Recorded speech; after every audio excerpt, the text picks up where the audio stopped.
investigated. The Democrats have been investigating President Trump before he was elected and after he was elected, and so somehow it doesn't work for them. I mean, listen, it's appropriate to make sure that nothing was done wrong in Ukraine, and indeed, that's what he was talking about. So it's not so much about an investigation into wrongdoing by his own Justice Department. I hear you there. But that's what he said. But he was talking to the leader of the Ukraine, asking him, the leader of a foreign government, to do that investigation. There's a big difference. Well, there's a big difference between what is being alleged against the President of the United States and what actually happened.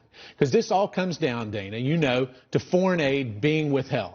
And what we do... Well, we're going to get to that in a second. Oh, okay. I just want to ask about this, just the appropriateness of asking... The appropriateness of making sure that an investigation of anyone who had wrongdoing... We know that Joe Biden was involved with Ukraine, dozens of contacts with Ukraine. At a minimum, he should have recused himself from anything that related to his son. And I think you can agree with that. Well, let me ask you this. Your fellow Republican Congressman Mac Thornberry said that July 25th phone call, which I just read to you, where he asked to look into it, was inappropriate. Yeah. Republican Congressman Mike Turner said it was alarming and not okay. Yeah. They're wrong?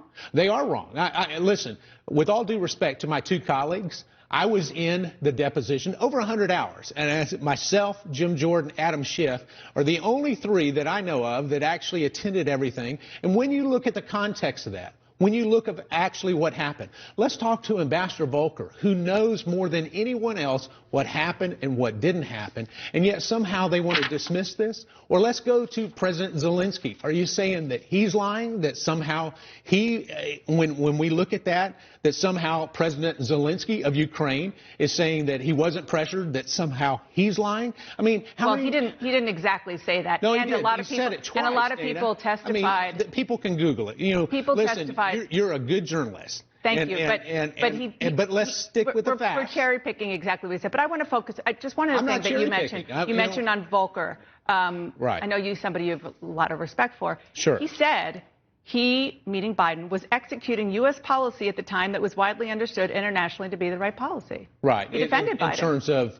corruption. I think that's what he was referring to. I had seven hours with Ambassador Volker, and you can't just take one little sentence out of 7 hours and suggest that everything that Biden did was correct. He believes that Biden was there working on anti-corruption. I believe that he could be, but at the same time, everybody wants to dismiss it without an investigation, and if that same set of criteria applies to President Trump, the Democrats would be up in arms. So for 4 years, Hunter Biden was on the board of Burisma, this Ukrainian company. Yeah. You were in the majority in the House. You were on the committee that oversees this. Why didn't you investigate if it was so wrong then? Well, one, I didn't know about it at the particular time. And when you look at things, as things come up, you would... But it was public information. What was public information? That Hunter Biden was on the board of this company. Well, I don't know about you. I don't know that any of your viewers go and look through Burisma's notice that Hunter Biden was there. I think all of us can admit that we didn't know that Hunter Biden was getting $50,000 plus a month from a corrupt Ukrainian company. Can we also? I think the point that you're making is maybe you can also admit that if Joe Biden just went off into the sunset and he didn't decide to run for president, you wouldn't care. Well, I don't know that that's correct. I mean, you would care if you were I can tell you that anyone who's corrupt, anyone who has had corrupt intent or inappropriate intent, whether it be Joe Biden or anybody else, you know, I've been on oversight for 4 terms now. You know that I go after it, and I even go after it when it is this administration, one of the few people who have signed bipartisan letters to look into issues. You have to take it serious. But at the same time, just because Joe Biden happens to be running for president, to give him a free pass, I mean, that's just not appropriate. Let's say it was a Democrat in the White House, because I want to make sure that we're still focused on whether it was appropriate or not, back to the original question, for the president to be asking a foreign leader to investigate a political rival or any American.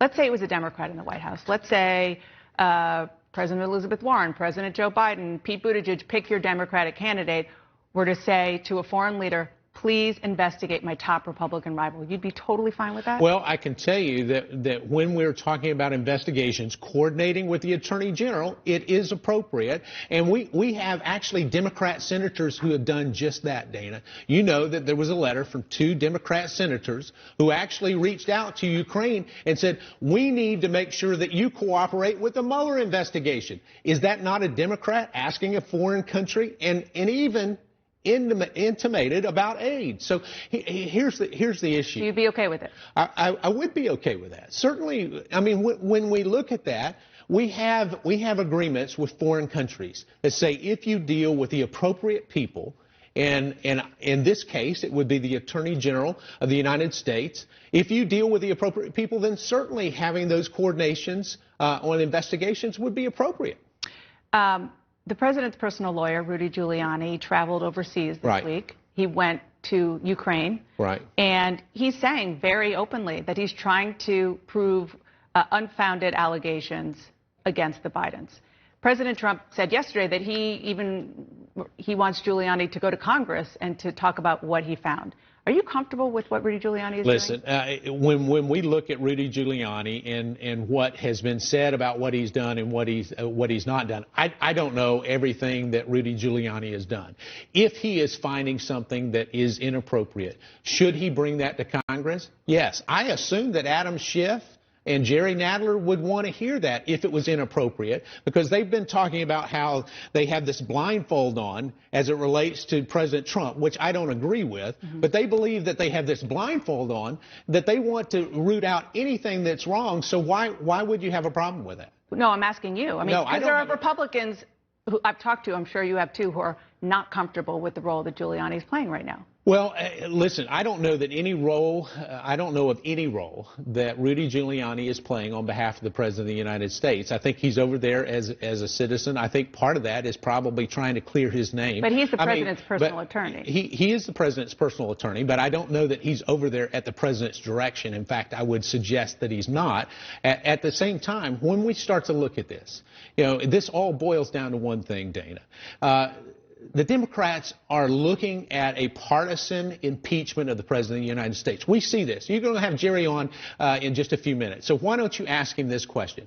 Why did he yesterday, now we have the hearing coming on Monday, why did he yesterday change the rules for impeachment? We're going to ask him that. I promise you. We're going to ask him that. But you're here now. Down hard.